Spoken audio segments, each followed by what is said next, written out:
सभी महानुभाव मंच पर पधार चुके हैं। शनैः ही शनैः अपना स्थान ग्रहण कर रहे हैं। माननीय मुख्यमंत्री महोदय, राज्यपाल महोदय,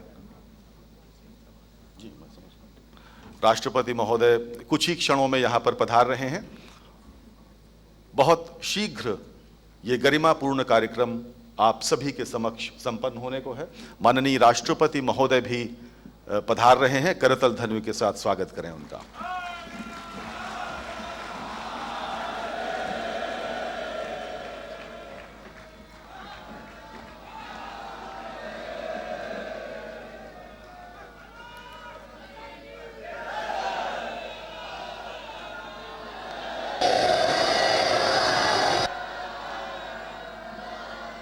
जी, अपनी भावनाओं पर नियंत्रण रखें। बहुत अच्छे तरह से स्वागत किया आपने। अब राष्ट्रगान का समय है। कृपया शांति बनाए रखें। कृपया शांति बनाएं। राष्ट्रगान के लिए सभी लोग खड़े हो जाएं। राष्ट्रगान।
नमस्कार।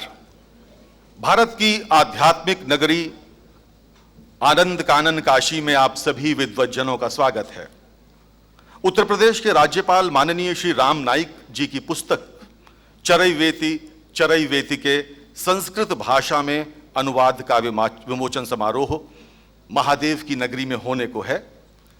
सर्वप्रथम दीप प्रज्वलन के लिए मैं माननीय अतिथियों को आगे आमंत्रित करता हूं। सबसे पहले दीप प्रज्वलन होगा और उसके बाद कार्यक्रम आगे बढ़ेगा।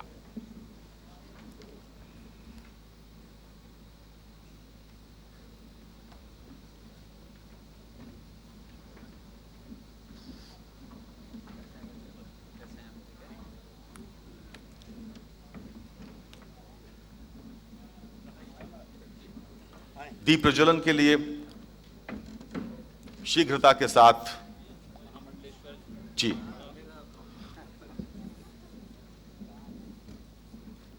आ गया जी, शीघ्रता के साथ लाएं।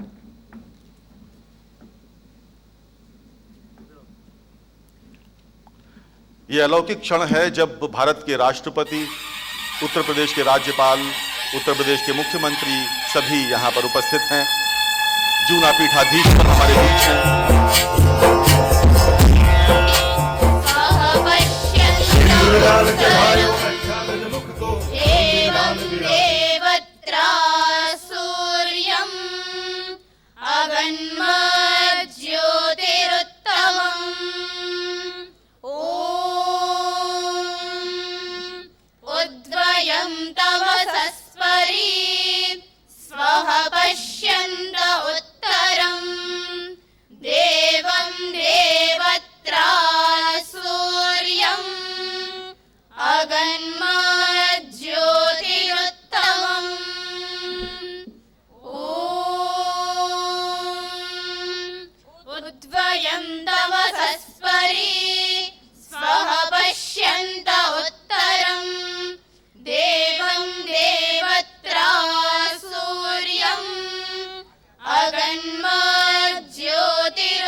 काशी में ज्ञान की ज्योति प्रज्वलित हो गई है। एक बार पुनः करतल ध्वनि के साथ आप सभी इस कार्यक्रम की ऊर्जा को बढ़ाते रहें, इसे प्राणवान बनाते रहें। अब समय है हमारे आज के माननीय अतिथियों को पुष्प गुच्छ देकर सम्मानित करने का। मैं अनुरोध करूंगा राष्ट्रीय पुस्तक न्यास के अध्यक्ष बलदेव भाई शर्मा से, कृपया माननीय अतिथियों को पुष्प गुच्छ देकर सम्मानित करें। राष्ट्रपति महोदय का सम्मान करते हुए राष्ट्रीय पुस्तक न्यास के अध्यक्ष अंग वस्त्र, पुष्प गुच्छ और साथ में एक सुंदर सा सिंहासन है। ये इसमें कोई भी अच्छी पुस्तक रखकर पढ़ी जा सकती है। जी,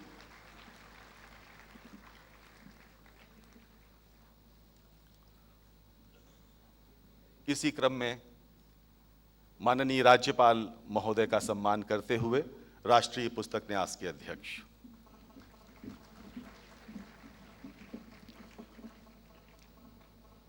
मेरा नहीं, कोई दूरभाष यंत्र किरकिर की ध्वनि कर रहा है, कृपया उसको शांत कर लें, फ्लाइट मोड पर डाल दें, बहुत कृपा होगी। माननीय मुख्यमंत्री महोदय को सम्मानित करते हुए राष्ट्रीय पुस्तक न्यास के अध्यक्ष बलदेव भाई शर्मा।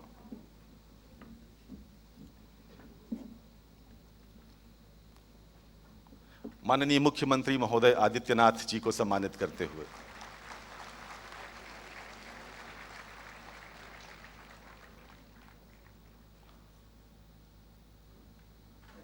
उनके बगल में हैं केंद्रीय मंत्री श्री मनसुख एल मांडविया जी, उनका सम्मान करते हुए अध्यक्ष महोदय।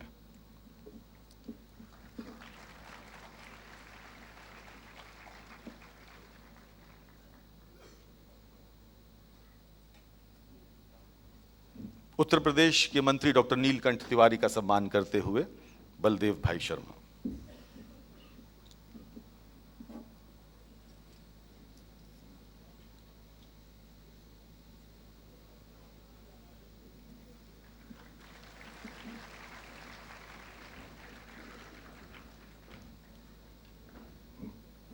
मंच के दूसरे छोर पर हमारे उत्तर प्रदेश के मंत्री हैं श्री चेतन चौहान जी, जूना पीठाधीश्वर हैं, और इसके अलावा डॉक्टर महेंद्र नाथ पांडे जी हैं। क्रमशः उनका सम्मान करते हुए राष्ट्रीय पुस्तक न्यास के अध्यक्ष बलदेव भाई शर्मा।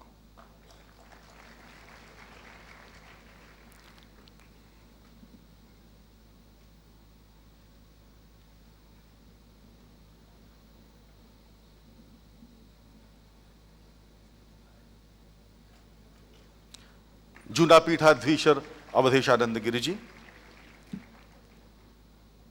हमारे लिए सौभाग्य की बात है, ये कार्यक्रम अद्भुत होने वाला है। मैं जानता हूं आप सब इन महानुभावों को सुनना चाहते हैं। बहुत शीघ्र वो सब आपके साथ सीधा संवाद करेंगे। डॉक्टर महेंद्र नाथ पांडे।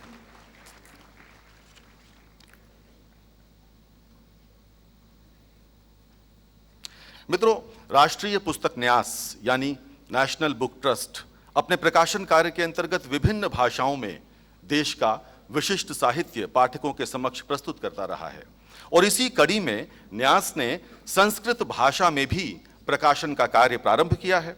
इसकी पहली कड़ी के रूप में पिछले वर्ष महात्मा गांधी के जीवन का सार 108 श्लोकों में गांधी तत्व शतकम के नाम से इन्होंने प्रकाशित किया, और अद्भुत संयोग यह है कि उसका विमोचन माननीय श्री राम नाईक जी के कर कमलों द्वारा ही गत वर्ष हुआ था। न्यास की दूसरी पुस्तक आज आपके समक्ष आने को है, और सच कहूं तो आत्मचरित्रात्मक रूप में लिखी गई संस्कृत की पहली पुस्तक आपके समक्ष आएगी, चरैवेति चरैवेति। मूल रूप से मराठी भाषा में लिखित और उसके पश्चात गुजराती, अंग्रेजी, उर्दू और हिंदी में अनुदित, जिसके अनुवाद की प्रक्रिया जर्मन, अरबी और फारसी में चल रही है, और इसके साथ बांग्ला, तमिल और सिंधी में अनुवाद के प्रस्तावों पर विचार चल रहा है। ऐसी चरैवेति चरैवेति। तो इस चरैवेति के संस्कृत भाषा में अनुवाद के बारे में और आप सब अभ्यागतों का स्वागत करने के लिए मैं आमंत्रित कर रहा हूं बलदेव भाई शर्मा को, जो राष्ट्रीय पुस्तक न्यास के अध्यक्ष हैं।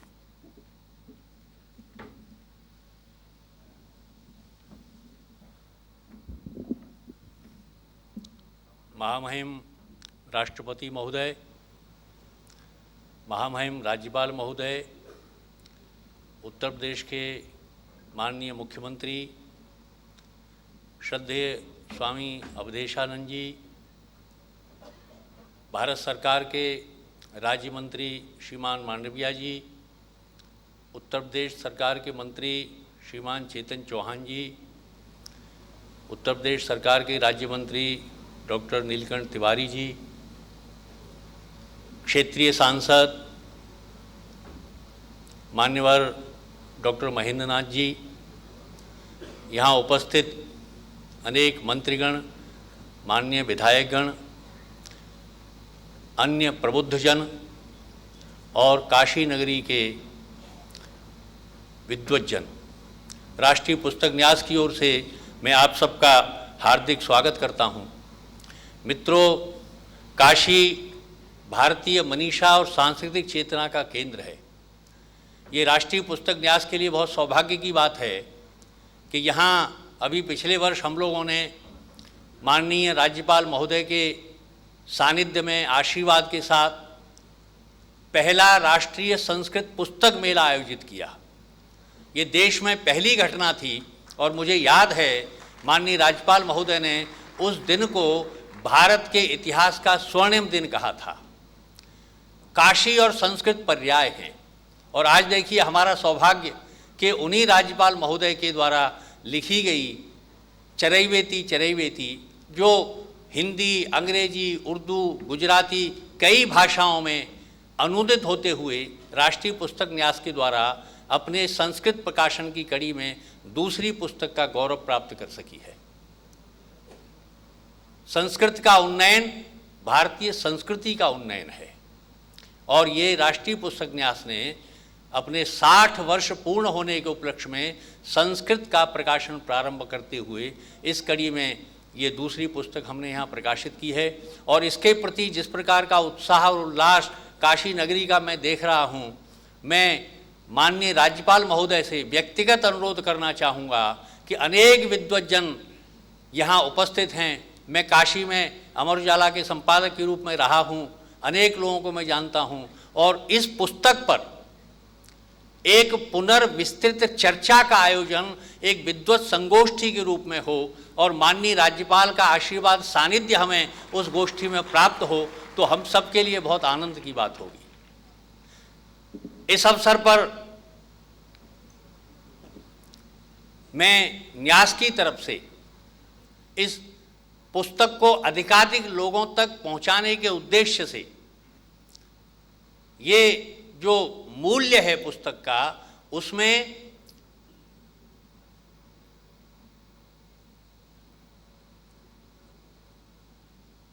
डिस्काउंट देते हुए 350 रुपये में आज ये पुस्तक इस कार्यक्रम के बाद उपलब्ध होगी। राष्ट्रीय पुस्तक न्यास का यहाँ काउंटर है और इसी तरह ये पुस्तक हिंदी और अंग्रेजी में अन्य भाषाओं में भी प्रभात प्रकाशन का दूसरा काउंटर है, वहाँ से भी ये पुस्तक प्राप्त की जा सकती है। इस अवसर पर हमें माननीय महामहिम राष्ट्रपति महोदय का आशीर्वाद मिल रहा है। हमारा सौभाग्य है कि उनका राष्ट्रीय पुस्तक न्यास के प्रति प्रारंभ काल से जो स्नेह और आशीर्वाद मिला है, जब माननीय राज्यपाल के रूप में बिहार में वो उपस्थित थे तो अनेक कार्यक्रमों में वो बड़े सहृदयतापूर्वक उपस्थित होते थे, हमें आशीर्वाद देते थे और उनके मार्गदर्शन में हमने बिहार की अनेक आंचलिक भाषाओं में पुस्तकों का प्रकाशन किया। उनका सानिध्य हमें प्राप्त हुआ।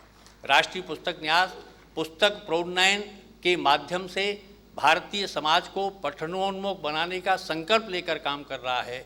हर हाथ एक किताब का संकल्प लेकर राष्ट्रीय पुस्तक न्यास काम कर रहा है। उसी के अंतर्गत बहुत सारे इन आयोजनों की हम रूपरेखा बनाते हैं।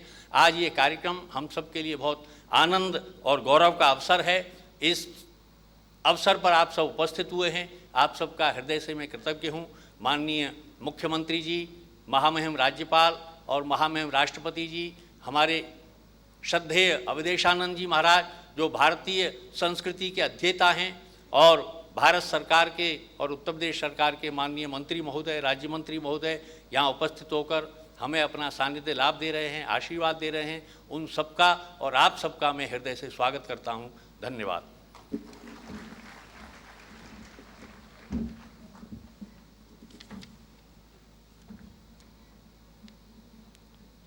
धन्यवाद बलदेव भाई शर्मा जी। और अब समय है जब माननीय राज्यपाल महोदय स्मृति चिन्ह देकर माननीय राष्ट्रपति महोदय का सम्मान करेंगे।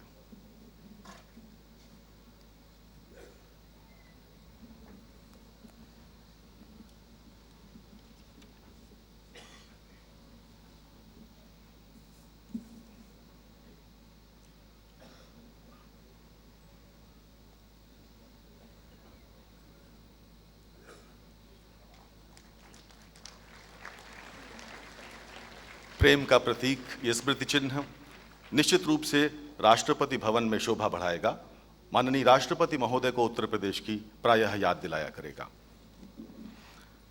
महाराष्ट्र के छोटे से अकालग्रस्त गांव आटपाड़ी से निकलकर किस प्रकार एक बालक पिता के आदर्शों पर चलते हुए राष्ट्रीय राजनीति का दैदीप्यमान नक्षत्र बन जाता है, उसकी कथा है चरैवेति चरैवेति।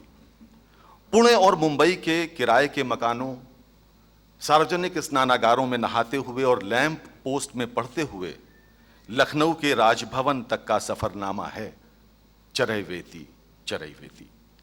मित्रों, 267 पृष्ठों के इस पुस्तक के मुख पृष्ठ पर मुद्रित श्री राम नाईक जी का चित्र देखने पर एक कवि हैं कुंवर बेचैन, उनकी 4 पंक्तियां स्मरण हुआती हैं कि हो के मायूस न यूं शाम सा ढलते रहिए, हो के मायूस न यूं शाम सा ढलते रहिए, जिंदगी भोर है सूरज सा निकलते रहिए, एक ही ठाव पे ठहरेंगे तो थक जाएंगे, धीरे धीरे ही सही राह पे चलते रहिए। अब मैं अत्यंत विनम्रता के साथ आमंत्रण दे रहा हूं, प्रदेश के राज्यपाल तो हैं ही, चरैवेति चरैवेति के लेखक के रूप में माननीय श्री राम नाईक जी। जी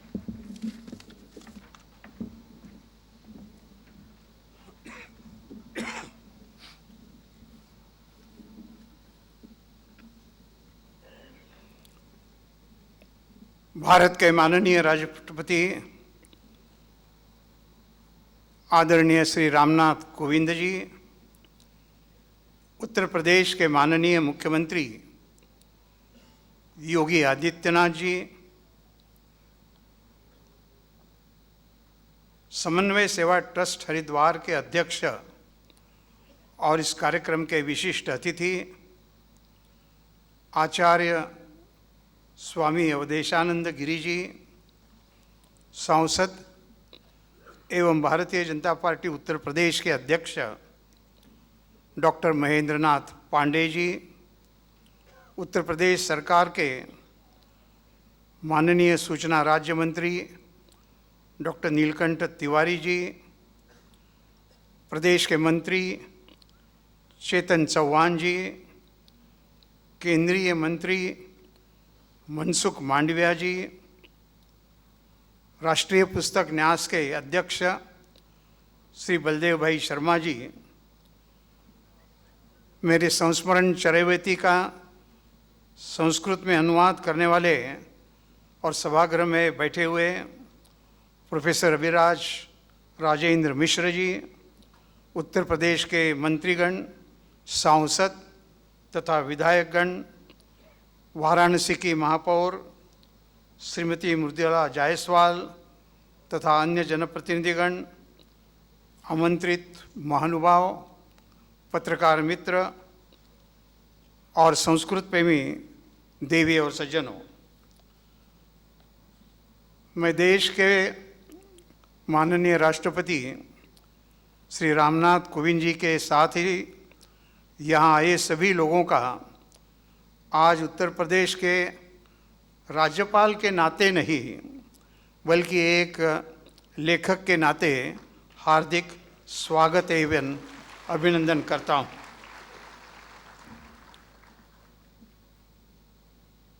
मैं माननीय राष्ट्रपति जी का विशेष आभार व्यक्त करता हूँ कि उन्होंने बाबा भोलेनाथ की नगरी और देश की सांस्कृतिक राजधानी काशी में मेरे संस्करणों पर आधारित पुस्तक चरैवेति चरैवेति का संस्कृत अनुवाद की प्रथम प्रति स्वीकार करने की अनुमति दी है।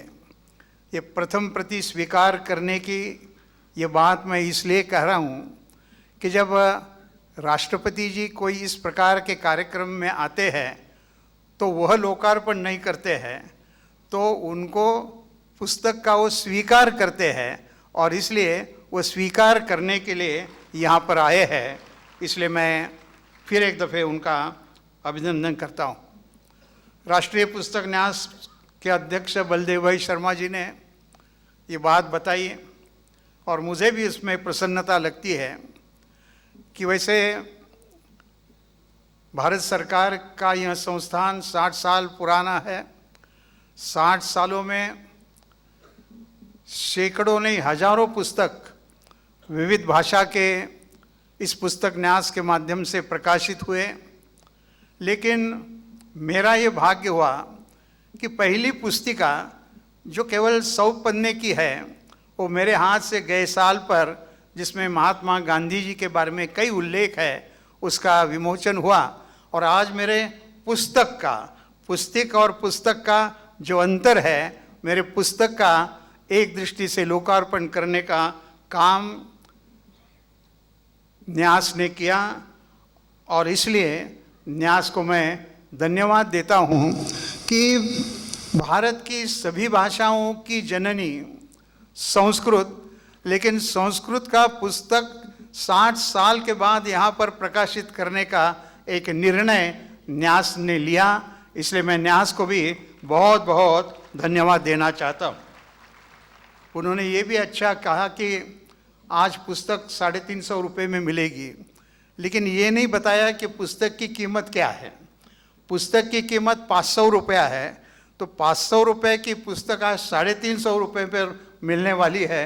मुझे लगा कि एक बीकॉम का छात्र के नाते मैंने आपको कीमत का जो फर्क है और कंसेशन जो मिलने वाला है वह आपको बताना चाहिए, इसलिए मैं ये बता रहा हूँ।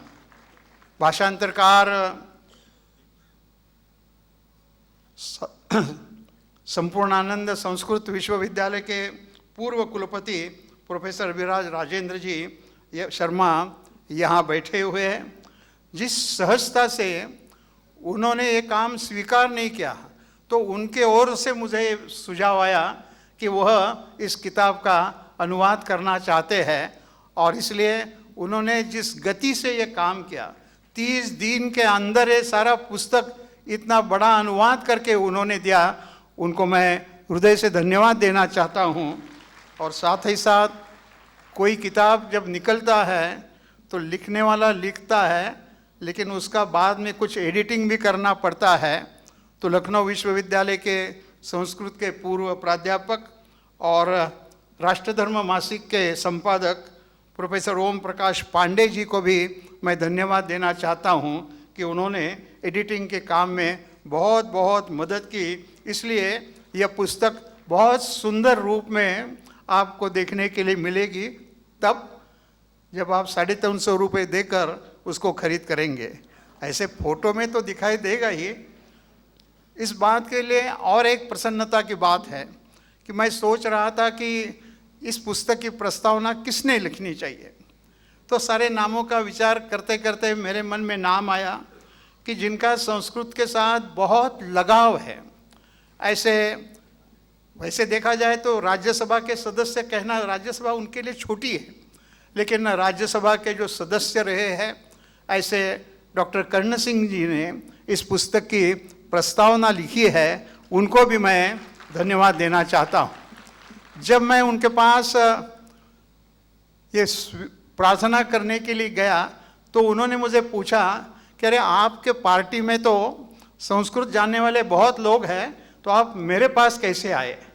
तो मैंने कहा अभी मैं कोई पार्टी का नहीं हूँ, राज्यपाल बनने के बाद मैं भारतीय जनता पार्टी का नहीं हूँ, था लेकिन नहीं हूँ अभी इस समय पर। लेकिन मुझे ऐसे लगा कि सार्वजनिक जीवन में राजनीतिक सोच के परे होकर भी काम करने की आवश्यकता होती है और इस भूमिका में मैं आपके पास आया हूँ। और मुझे इस बात की प्रसन्नता है कि डॉक्टर कर्ण सिंह जी ने उस पर प्रस्तावना दी है और प्रस्तावना देते देते इस पुस्तक के संबंध में उन्होंने ये कहा है कि यह पुस्तक संस्कृत में है, तो संस्कृत में देश में जानने वाले संस्कृत के सभी को उसका लाभ तो होगा ही, लेकिन दुनिया में भी संस्कृत जानने वाले बहुत लोग हैं। तो अर्वाचीन पुस्तक इस प्रकार का पहले दफे निकल रहा है, तो ये पुस्तक दुनिया में, भारत के बाहर भी बड़ी संख्या में पढ़ा जाएगा, इस प्रकार का विश्वास उन्होंने व्यक्त किया है। स्वाभाविक है, कोई लेखक को ऐसी प्रस्तावना मिलती है तो जो एक आनंद होता है, मुझे लगा कि ये मेरा आनंद मैंने आपको बताना चाहिए और उनको भी मैं धन्यवाद देना चाहता हूँ कि उन्होंने इस पुस्तक को प्रस्तावना लिखी है। अब प्रस्तावना लिखी है और यहाँ पर हम आए हैं, तो जीवदायिनी गंगा जी के इस पावन तट पर स्थित इस नगर का अपना एक विशेष आध्यात्मिक और सांस्कृतिक महत्व है। यहाँ अनेक महान विभूतियों ने जन्म लेकर धर्म, अध्यात्म, कला, साहित्य और संस्कृति के क्षेत्र में अपने योगदान से इस नगर की गरिमा और महिमा को बढ़ाया है। भारत रत्न महामना पंडित मदन मोहन मालवीय जी, राष्ट्र रत्न शिव प्रसाद गुप्ता जी तथा श्रद्धेय डॉक्टर संपूर्णानंद ने इस नगर में 3 विशिष्ट विश्वविद्यालयों की स्थापना कर काशी की सर्वविद्या की राजधानी के रूप में स्थापित किया और विश्व का पहला संस्कृत विश्वविद्यालय इस काशी में स्थापन किया गया है और इसलिए काशी में ही संस्कृत की इस किताब का लोकार्पण होना और काशी का महत्व और भी बढ़ गया है। देश के प्रधानमंत्री ही अब काशी का प्रतिनिधित्व कर रहे हैं। अपने आप में ये भी एक खुशी का और मौका बन जाता है। लेकिन काशी में इस पुस्तक का प्रकाशन करने का और भी एक कारण है और मुझे लगता है कि वो कारण मैंने आपको बताना चाहिए। वैसे आप सब मोटे तौर पर जानते तो है ही कि मैं महाराष्ट्र का हूँ और महाराष्ट्र का और उत्तर प्रदेश का और उत्तर प्रदेश में ही काशी का एक अद्भुत इस प्रकार का रिश्ता है। यही के पंडित गागा भट्ट जी ने छत्रपति शिवाजी को राज्याभिषेक किया गया था, उसके कारण लोग शिवाजी को राजा मानने के लिए तैयार हुए।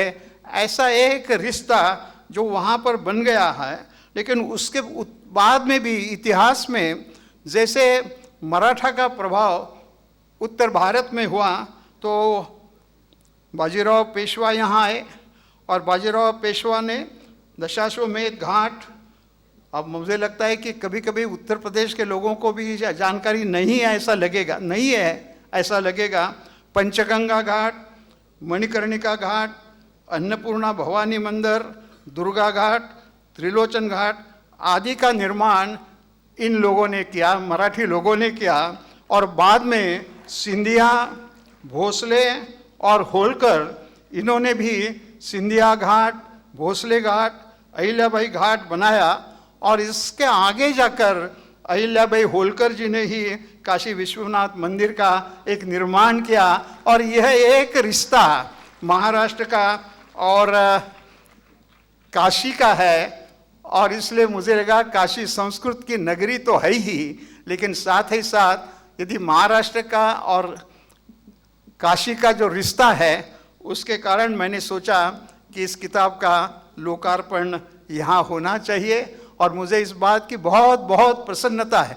अभी 2 महीने के पहले ही महाराष्ट्र के मुख्यमंत्री फडणवीस और उत्तर प्रदेश के मंत्री योगी आदित्यनाथ जी दोनों ने एक मेमोरेंडम ऑफ अंडरस्टैंडिंग पर स्वाक्षरी करके विचारों का सांस्कृतिक लेन देन, व्यापारिक लेन देन, इसके बारे में एक मेमोरेंडम ऑफ अंडरस्टैंडिंग किया है। ऐसे मेमोरेंडम ऑफ अंडरस्टैंडिंग और भी प्रदेशों के साथ अन्य प्रदेशों का हो रहा है, लेकिन महाराष्ट्र का और उत्तर प्रदेश का इस प्रकार का मेमोरेंडम होना मैं महाराष्ट्र के लिए और उत्तर प्रदेश के लिए और इसके कारण देश के लिए भी एक उचित इस प्रकार का सम्मान मानता हूं और इस भूमिका में ही मैंने सोचा कि यहाँ ही आकर इस किताब का विमोचन करना चाहिए। अब ये किताब की कहानी मैं आपको बताना चाहता हूँ, क्योंकि मैं कोई लेखक नहीं हूँ। वैसे मैं राजनीतिक कार्यकर्ता रहा हूँ और राजनीतिक कार्यकर्ता के नाते हर साल मैं जो भी काम करता था उसका रिपोर्ट प्रकाशित करता था, या अखबार वालों को लिखने के लिए प्रेस नोट जो लगती है वो प्रेस नोट में मैं बहुत लिखता रहा, लेकिन किताब मैंने कभी लिखा नहीं था। लेकिन महाराष्ट्र का ही एक 80 साल पुराना प्रतिष्ठित दैनिक है सकाळ करके, वो सकाळ ने मुझे कहा कि भाई आप अपने संस्मरण लिखिए। मैंने उनको कहा कि मैं कोई लेखक नहीं है, लेकिन देखिए हमने आपको जानबूझकर अप्रोच किया है। मैंने पूछा क्या बात है? उन्होंने बोला कि हम महाराष्ट्र के 4 लोगों को इस प्रकार के संस्मरण लिखने के लिए कह रहे हैं, और 4 पार्टी के हैं। एक तो कांग्रेस के सुशील कुमार शिंदे हैं, जो महाराष्ट्र के भी मुख्यमंत्री रहे और केंद्र में भी गृह मंत्री रहे हैं।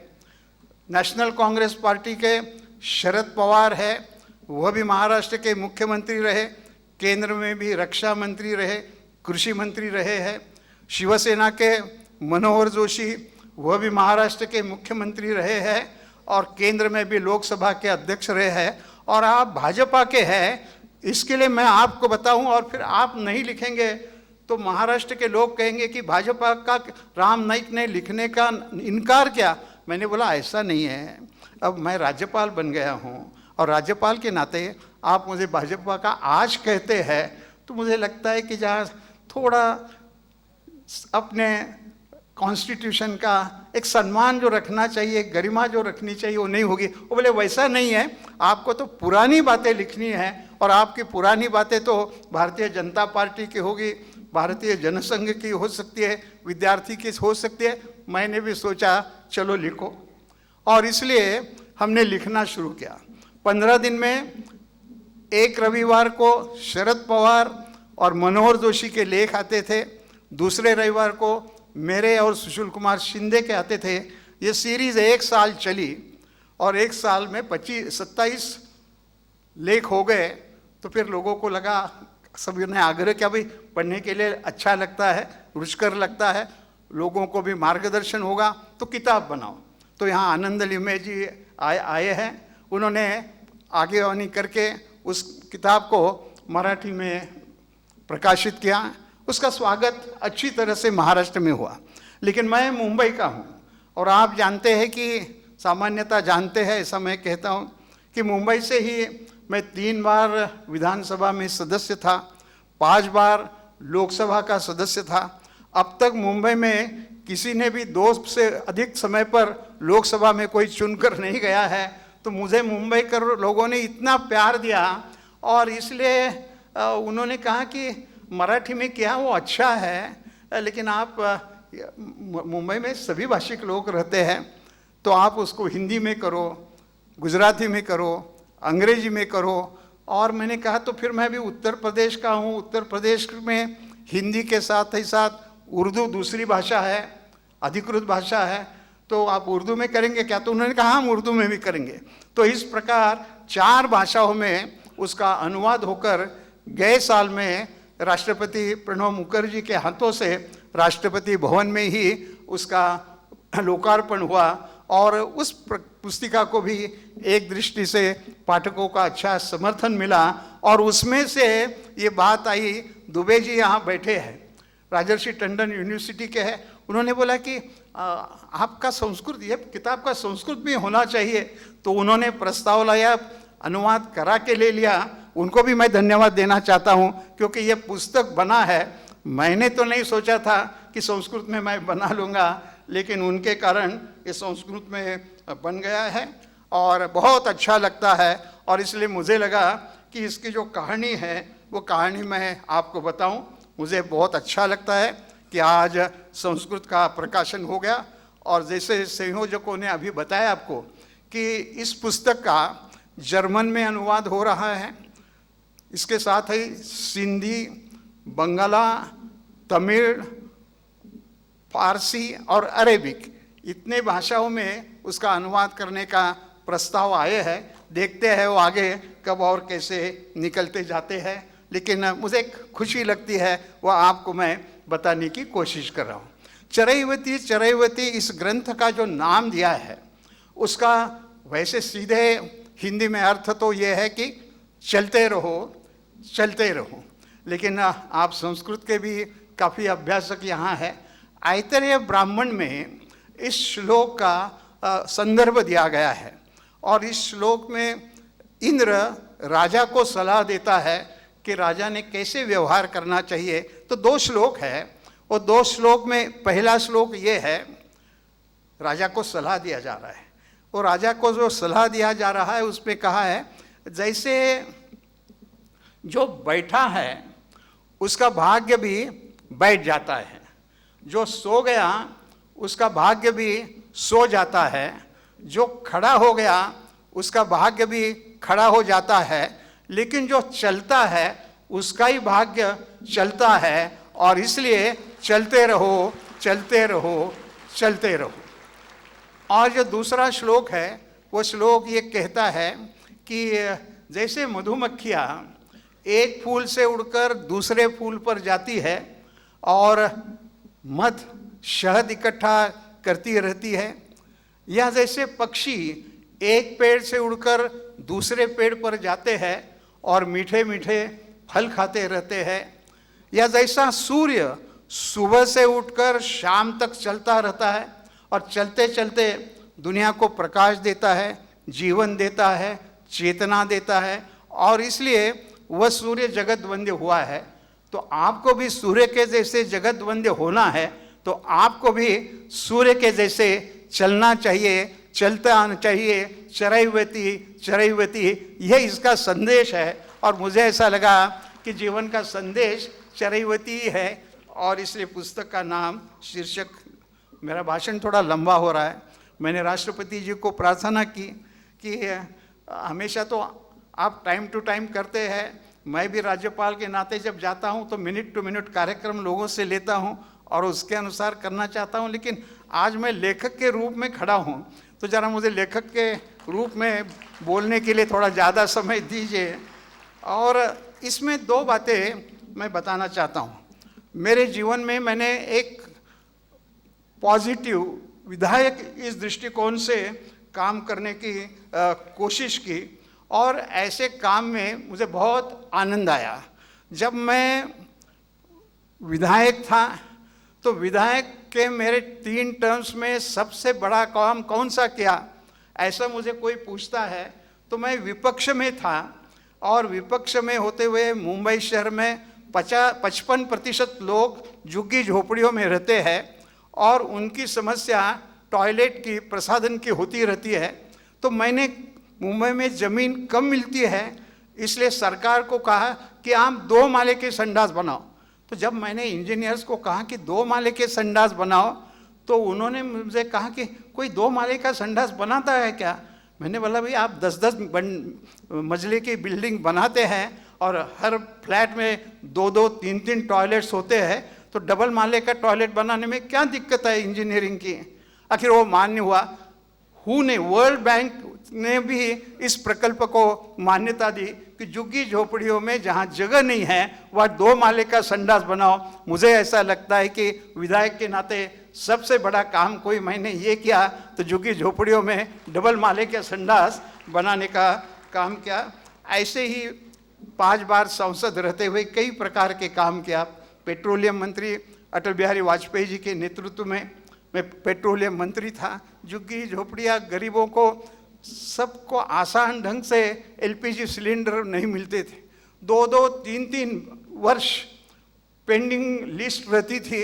मेरे कार्यकाल में मैंने सारे 1 लाख 1 करोड़ 10 लाख की पेंडिंग लिस्ट खत्म की और चाहे उसको सिलेंडर देना शुरू किया। उसका मुझे आनंद है। कई काम मैंने किए, उसके अनुभव आपको ये चरैवती में पढ़ने के लिए मिल सकते हैं।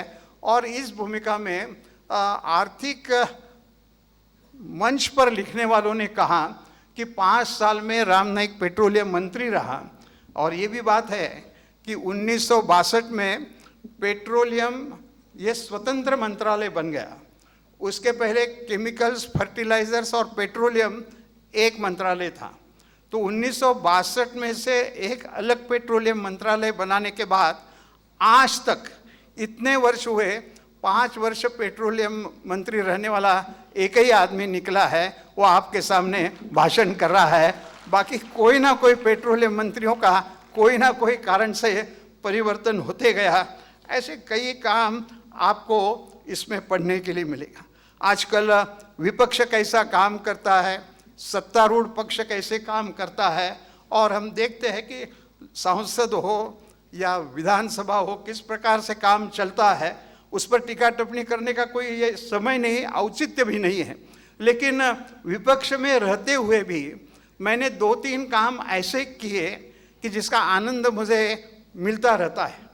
देखिए, देश 1947 में आज़ाद हुआ, 1950 में हमने संविधान स्वीकार किया, लेकिन इतना होने के बाद भी लोकसभा और राज्यसभा जनगण मन और वंदे मातरम गाती नहीं थी। मैंने लोकसभा में सवाल उठाया कि देश के लोगों के सामने एक आदर्श के रूप में हमने जनगण मन और वंदे मातरम कहना चाहिए। उस पर चर्चा हुई और फिर सरकार ने, विपक्ष के सरकार, नरसिंह राव प्रधानमंत्री थे, उन्होंने ये मान्य किया कि हाँ, लोकसभा में राज्यसभा में जनगण मन और वंदे मातरम कहना चाहिए। फिर सारे प्रदेशों में भी इस प्रकार का स्वीकार हुआ। इसका आनंद मुझे हमेशा मिलता रहता है। दूसरी एक ऐसी बात मैंने की कि जो जनप्रतिनिधि होता है वो सरकारी पार्टी का होता है तो उसके क्षेत्र में कुछ काम होता है, लेकिन वो विपक्ष का होता है तो कभी कभी उसका काम बराबर सरकार करती नहीं है। तो मैंने कहा कि हजारों लाखों रुपए का बजट ये विधायक सब पास करते हैं, सांसद पास करते हैं, तो सांसद को भी एक नगर पालिका के अध्यक्ष को अधिकार होता है, वो अपने क्षेत्र में कुछ काम करता है। ग्राम पंचायत का सरपंच भी उसका काम कर सकता है, लेकिन सांसद जो होता है उसको अपने क्षेत्र में काम करने का कोई भी आर्थिक अधिकार नहीं था। मैंने ये सवाल लोकसभा के सामने रखा, उसकी मांग की, चर्चा हुई और फिर सांसद निधि देने का मंजूर हुआ। अब इस समय पर हर सांसद को प्रतिवर्ष 5 करोड़ रुपया अपने क्षेत्र में काम करने के लिए मिलते हैं। मैं जहाँ जाता हूँ मुझे उसका एक आनंद मिलता है। सांसद भी कहते हैं, विधायक भी कहते हैं कि भाई आपके कारण हमारे लिए इस काम करने का मौका मिलता है। और एक अंतिम बात इसके बारे में बताऊंगा मैं, और वो है मेरे शहर का। मेरे शहर का नाम मुंबई है, और मुंबई होते हुए अंग्रेजी में उसको बॉम्बे कहते थे और हिंदी में आप लोग बम्बई कहते थे।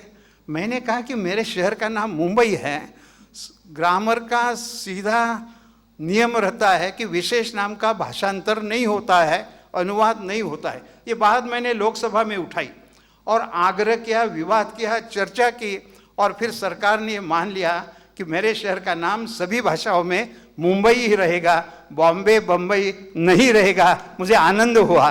और उसके बाद फिर मद्रास का चेन्नई हुआ, बंगलोर का बंगलुरु हुआ, त्रिवेंद्रम का तिरुवनंतपुरम हुआ, कलकत्ता का कोलकाता हुआ। एक ऐसे प्रक्रिया में काम करने का जो आनंद था वो आनंद मैंने लिया, और सामाजिक राजनीतिक काम करते समय मैं आनंद तो बटोरता रहा।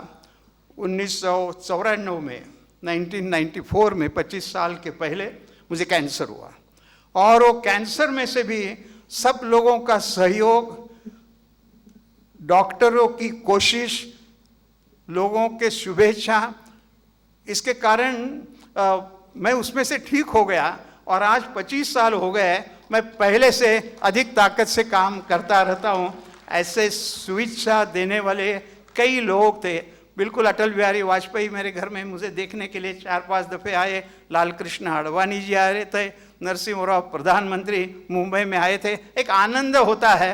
तो मुझे लगा कि इसमें क्या है, ये थोड़ा आपको ऐसा बताएंगे तो ही आप किताब लेंगे ना, नहीं तो आप भाषण सुनेंगे और चले जाएंगे। ऐसा तो नहीं होना चाहिए। लेकिन ऐसी कई बातें आपको इसमें पढ़ने के लिए मिलेगी। और अंतिम बात इसकी जो है कि मेरी होम फ्रंट, घरेलू मोर्चा मेरा कैसा रहा, कि कभी कभी होता है कि बाहर लोग बहुत काम करते हैं और घर में उतनी जितना मधुरता रहनी चाहिए वैसे नहीं रहती, लेकिन मैं भाग्यवान रहा। मुझे पत्नी और 2 लड़कियां हैं, तीनों यहाँ आज आई भी है। उनका सहयोग जो मुझे मिला उसके कारण ही आज 84 साल मेरा चल रहा है। मैं इतने साल काम करता रहा और ऐसे समय पर मुझे भी लगता है कि उनको जाहिर तौर पर इस सभागार में धन्यवाद देना, उनके प्रति जो मेरे मन में भाव है कृतज्ञता का, वो मैं व्यक्त करूं। ये जीवन का चरित्र है और ये चलते चलते जो हुआ वो मैंने आपके सामने रखा है। और ये इसलिए रखा है कि हम जहाँ भी काम करते हैं वहाँ अधिक अच्छा काम करने की कोशिश करें। हम सारे अपने देश का, अपने प्रदेश का विकास करने के लिए कटिबद्ध है और वह मार्ग और अधिक अच्छी गति से हम कैसे कर सकते हैं उसका एक उदाहरण के तौर पर आपने चरैवती की ओर देखना चाहिए। ऐसा आप इस किताब से देखिए और हम सब मिलकर उत्तर प्रदेश को सर्वोत्तम प्रदेश बनाने का निर्णय करें। इन शब्दों के साथ बहुत बहुत धन्यवाद। नमस्कार। जय भारत।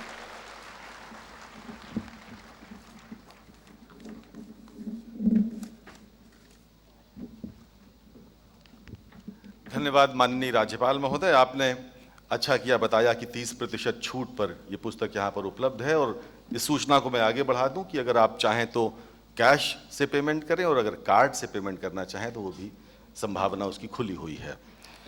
बहुत बहुत धन्यवाद लेखक महोदय, माननीय श्री रामनाईक महोदय। अब समय है जब रामनाईक जी मुख्यमंत्री महोदय को प्रथम प्रति देंगे और मुख्यमंत्री महोदय जो आज के कार्यक्रम की अध्यक्षता कर रहे हैं वो राष्ट्रपति महोदय को प्रथम प्रति भेंट करेंगे और इसी के साथ पुस्तक का विमोचन संपन्न होगा और उसके पश्चात अगली कार्रवाई।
मित्रों, आज के कार्यक्रम में अनेक प्रबुद्ध जन यहाँ पर उपस्थित हैं जिन्होंने अपने आलोक से सभा को प्रकाशवान बना रखा है। समय बहुत तेजी के साथ आगे बढ़ रहा है, मुझे लगता है कार्यक्रम को हमें और शीघ्रता के साथ आगे बढ़ाना होगा। तो हमारे मध्य जूना पीठाधीश्वर और आचार्य महामंडलेश्वर श्री अवधेशानंद गिरि जी भी उपस्थित हैं। वर्ष 2010 में हरिद्वार के कुंभ में मुझे दूरदर्शन के लिए दिए गए साक्षात्कार में उन्होंने आधुनिक परिप्रेक्ष्य में शस्त्र और शास्त्र के महत्व को बहुत तरीके से समझाया था। शांति और प्रेम का मार्ग दिखाने वाले वेदांत मर्मज्ञ, सत्यानुगामी और शीर्ष आध्यात्मिक गुरु स्वामी अवधेशानंद गिरि जी को उनके उद्बोधन के लिए आमंत्रित करता हूं। कृपया पधारें।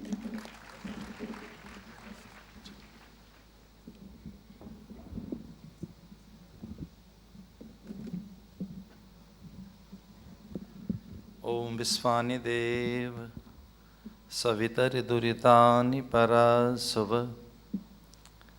यद भद्रं तन्नया शुभो शांति शांति शांति।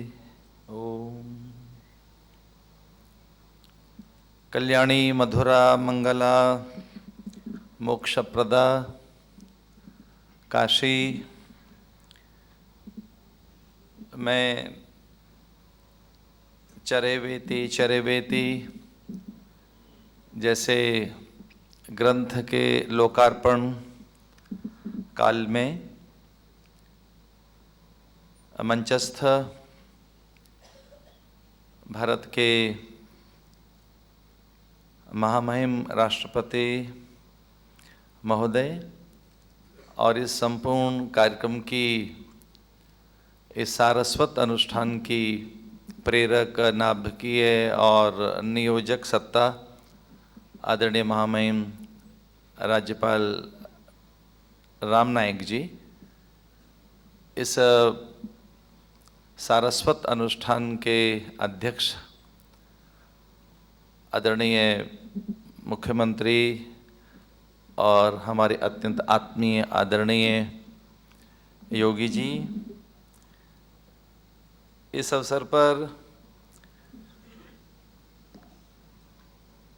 मंचस्थ सभी विद्वत वृंद, आदरणीय शीर्षस्थ सो विभूति बैठी हैं वे सब, और आप सब की उपस्थिति में आदरणीय महामहिम राज्यपाल राम नाईक जी के उद्गार सुनकर हम सब अभिभूत हैं। उन्होंने भारतीय सभ्यता, संस्कृति, संस्कार और उसकी संवेदनाओं को इस पुस्तक में उकेरा है। इस पुस्तक को तलस्पर्श नहीं तो अधिक अध्ययन करने का मुझे अवसर मिला, और उनके जीवन की उन्होंने सरलता, सहजता इसमें व्यक्त की है।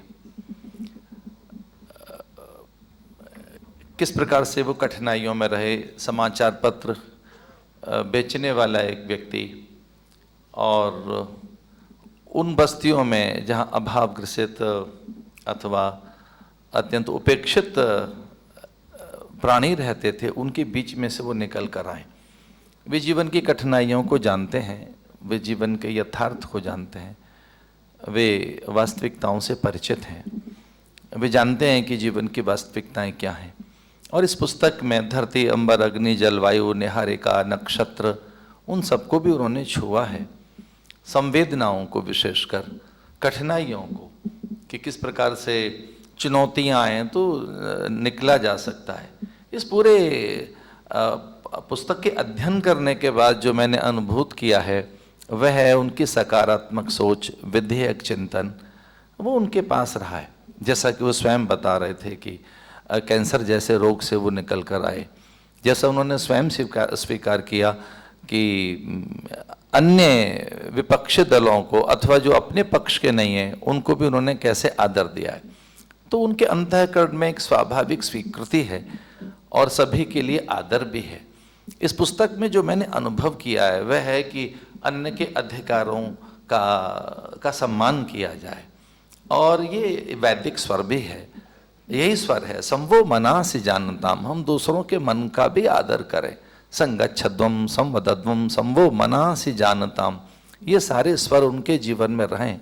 एक बड़े संगठन के अनुशासन में उनका जीवन रहा है, और सामान्य जीवन से लेकर वे आज एक बहुत उच्चस्थ अवस्था में, शीर्षस्थ अवस्था में। आज एक हम राज्यपाल को नहीं सुन रहे थे, एक निश्चल, भोले, सरल, अल्हड़ और एक ऐसे व्यक्ति को सुन रहे थे जिसके पास जीवन की पारदर्शिता है, कुछ उन्होंने छुपाया नहीं है, कुछ वैसा नहीं है जिसे उन्होंने कहीं प्रकाशित न किया हो। और एक व्यक्ति मुझसे कोई पूछ रहा था कि ये पाप और पुण्य है क्या जिसकी आप पुराणों में चर्चा करते हैं, और विशेषकर महर्षि वेदव्यास ने भी ये बात कही कि ये दो ही बातें तो मैंने कही है पाप और पुण्य की। व्यासस्य वचन द्वयम् परोपकार पुण्याय पापाय पर पीड़नम, दूसरों के हितों की रक्षा की जाए, यही तो परोपकार है, परमार्थ ही पुण्य है। और जिसके प्रकाशन से भय लगे उसे हम पाप कह सकते हैं। जिसके प्रकाशन से भय लगे कि ये मेरी बात प्रकाशित हो गई, मेरे जीवन का ये हिस्सा दूसरों को पता लग गया, तो कुछ उद्घाटित हो जाने से, प्रकाशित हो जाने से व्यक्ति भयभीत हो अथवा गोपनीयता से उसे गिलानी हो, तो उसे हम पाप कहेंगे। जीवन में सब उन्होंने इसमें उजागर किया है। उनकी आत्मकथा में मुझे परमार्थ दिखाई देता है, उनकी आत्मकथा में मुझे स्वीकार्यता दिखाई देती है, संगठन का अनुशासन दिखाई देता है, पारिवारिक संवेदनाएं दिखाई देती हैं, और हाँ, उन्होंने अपना सब कुछ राष्ट्र के लिए आहूत किया है। तो एक सच्चा राष्ट्र उपासक उनमें दिखाई देता है। इस चरैवेती के लोकार्पण काल में यहाँ मैं आकर अभिभूत हूँ। भारत का शीर्षस्थ यहाँ राजनीतिक बल बैठा है, पर हम चूंकि काशी में हैं तो यहाँ तीन चीज़ें भी दिखाई दे रही हैं। यहाँ शासक, प्रशासक और उपासकों का समूह दिखाई दे रहा है, जो एक बड़ी चीज़ है। भारत का शासक यहाँ है, यहाँ प्रशासक बैठे हैं, और ये उपासक काशी के जो काशी की विद्या, विनय, विचार, वैदुष्य, काशी की परंपरा, यहाँ साहित्य, संस्कृति, संस्कार, सारी तो विद्याएं यहाँ विद्यमान हैं। तो एक ऐसे नगर में जो मुक्ति का नगर है, विद्या का नगर है, अक्षर का नगर है, उस नगर में उनके लोकार्पण काल पर अपनी बहुत शुभकामनाएं अर्पित करता हूँ। और ये बहुत ही प्रसन्नता की बात है कि बहुभाषाओं में अब ये पुस्तक अनुदित हो रही है। मैं आदरणीय अभिराज राजेंद्र मिश्र जी का भी अभिनंदन करना चाहूँगा, क्योंकि ये पुस्तक मैंने पढ़ी है और अब संस्कृत में उन्होंने किस ढंग से लिखा है उसकी उत्सुकता मुझे थी। चूँकि आदरणीय महामहिम राष्ट्रपति जी को आगे भी कहीं जाना है, तो जो मेरा निर्धारित समय था उससे पहले ही मैं अपने शब्दों को बटोरना चाहूँगा और अपने वक्तव्य को विराम देना चाहूँगा। शीर्षस्थ नेतृत्व को और इस अवसर पर आप आए आप सबको मेरी शुभकामनाएं। विद्या की उत्सुकता, अभिरुचि, अध्ययन और आपके भीतर के वे संस्कार जो आपको यहाँ खींच लाए हैं, उन सब के प्रति बहुत आदर के साथ प्रणाम करते हुए हरि ही ओम।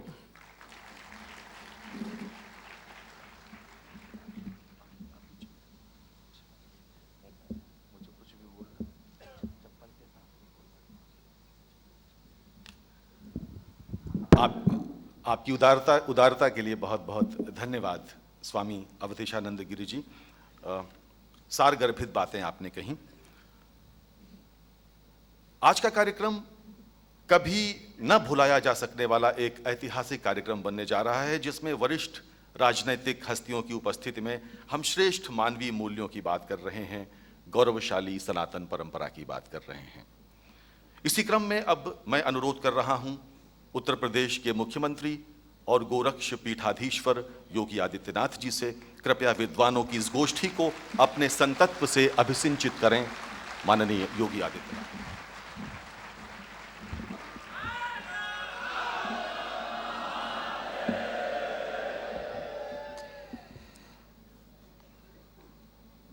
आदरणीय राष्ट्रपति जी, आदरणीय राज्यपाल जी, समन्वय सेवा ट्रस्ट हरिद्वार के अध्यक्ष, जून अखाड़ा के आचार्य महामंडलेश्वर पूज्य संत स्वामी अवधेशानंद गिरि जी महाराज, भारतीय जनता पार्टी के प्रदेश के अध्यक्ष और माननीय सांसद डॉक्टर महेंद्र नाथ पांडे जी, भारत सरकार के सड़क परिवहन राजमार्ग मंत्री माननीय मनसुख एल मांडविया जी, मेरे मंत्रिपरिषद के सहयोगी श्री चेतन चौहान जी, डॉक्टर नीलकंठ तिवारी जी, राष्ट्रीय पुस्तक न्यास के अध्यक्ष श्री बलदेव भाई शर्मा जी, आज के इस समारोह में उपस्थित सभी उपस्थित काशी के सभी उपस्थित महानुभाव, उपस्थित भाइयों बहनों,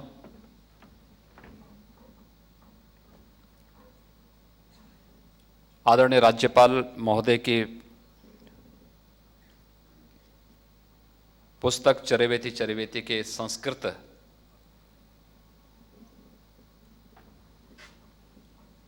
भाषा के संस्करण का आज विमोचन आदरणीय राष्ट्रपति जी के कर कमलों से यहाँ पर अभी संपन्न हुआ है। मैं इस अवसर पर उत्तर प्रदेश सरकार की ओर से आदरणीय राज्यपाल महोदय कि इस जीवन के अनुभव पर आधारित जीवन के सम और विषम परिस्थितियों से गुजरते हुए कैसे हम सफलता का मार्ग निकाल सकते हैं, इस रचना के संस्कृत संस्करण के विमोचन कार्यक्रम के अवसर पर उत्तर प्रदेश सरकार की ओर से उनके दीर्घ जीवन के स्वस्थ जीवन की कामना कर मैं मंगलमय शुभकामनाएं देता हूं। राष्ट्रपति जी का मार्गदर्शन आज काशी की धरती पर उत्तर प्रदेश के वासियों को प्राप्त हो रहा है। मैं कह सकता हूं कि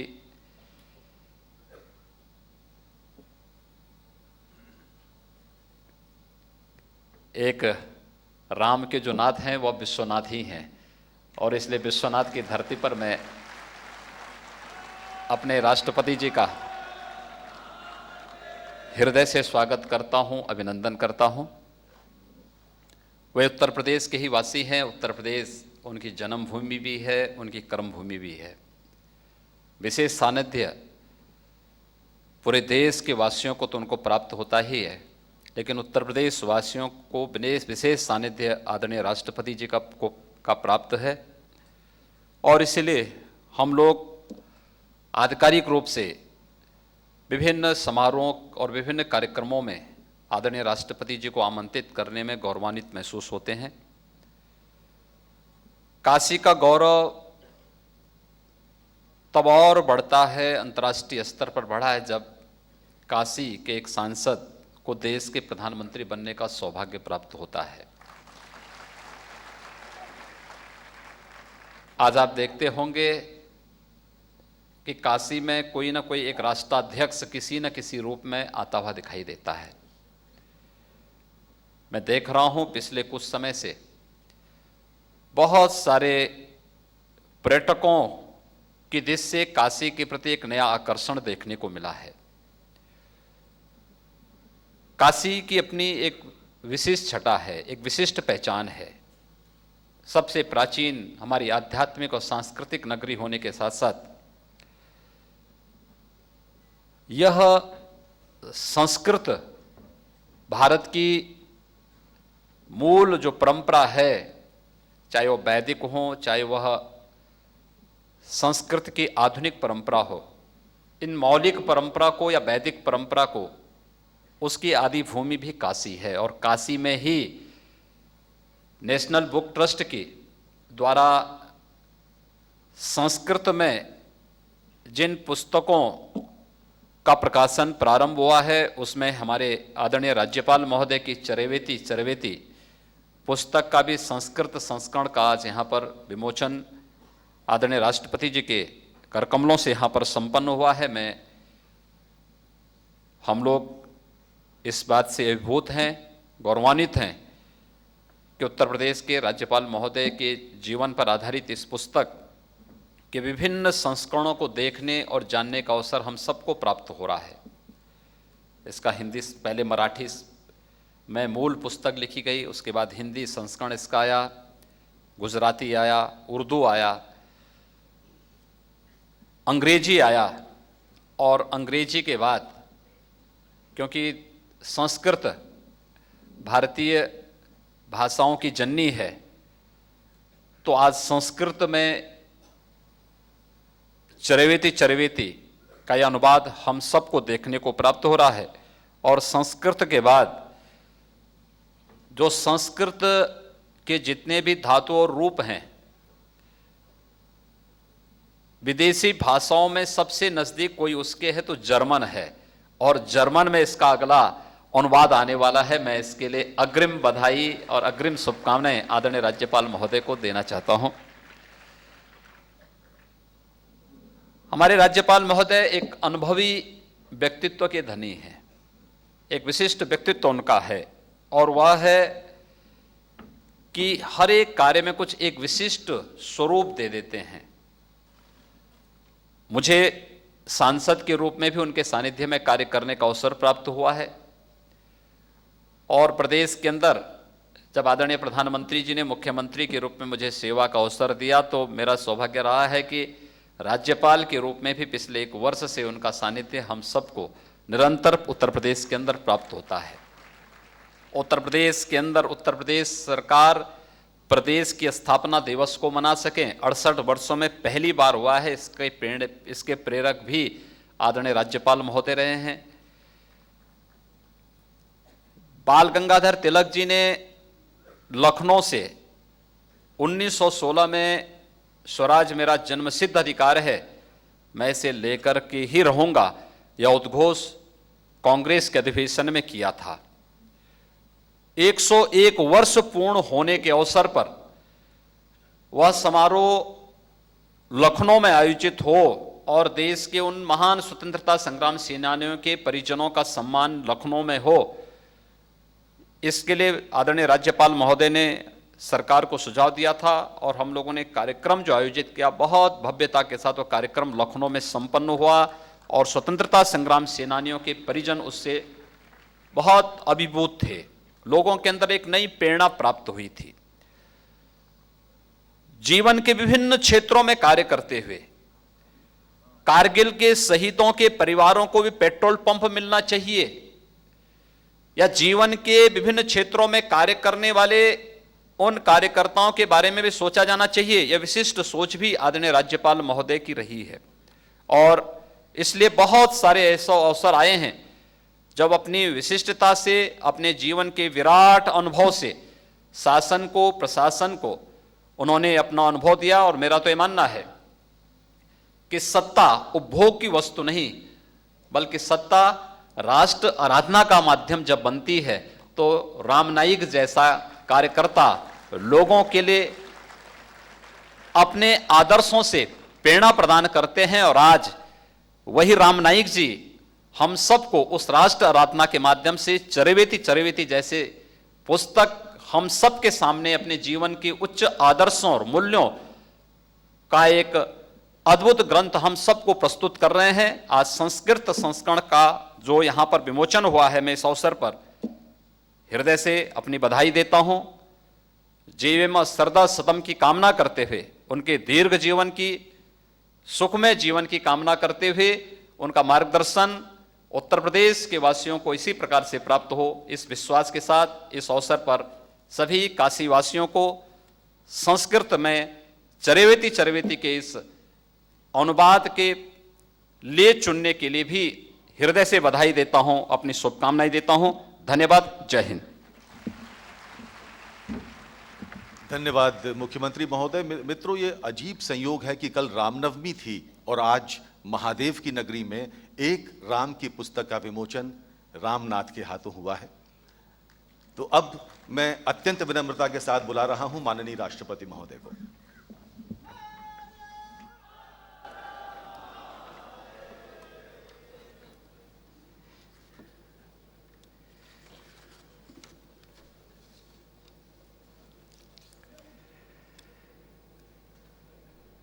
समारोह में प्रमुख रूप से उपस्थित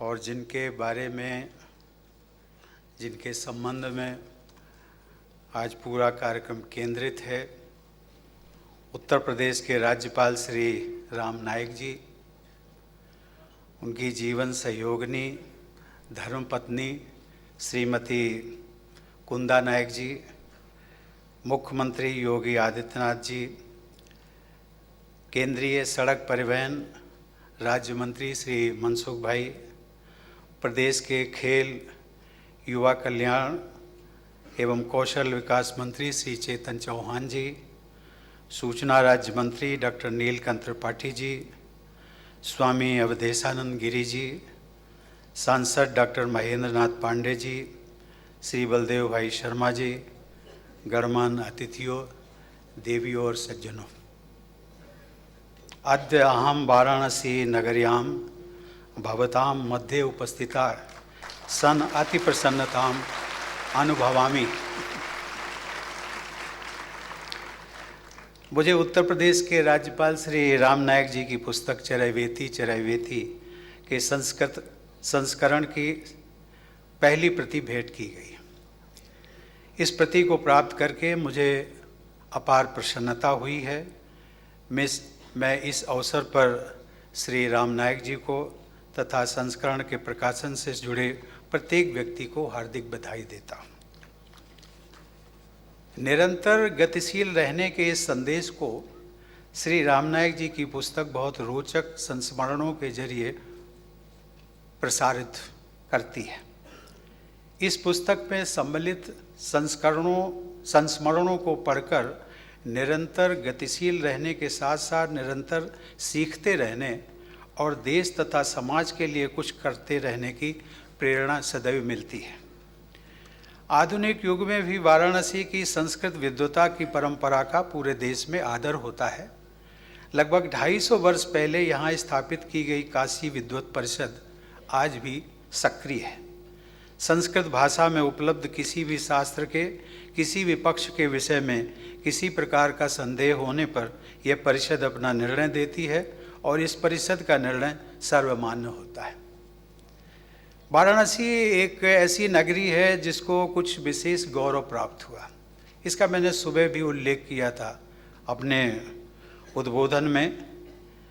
यहाँ की धरती ने केवल और केवल ये वाराणसी की ही धरती है जहाँ की धरती ने अपने उनके सपूतों को 5-5 भारत रत्न उपलब्ध हुए हैं।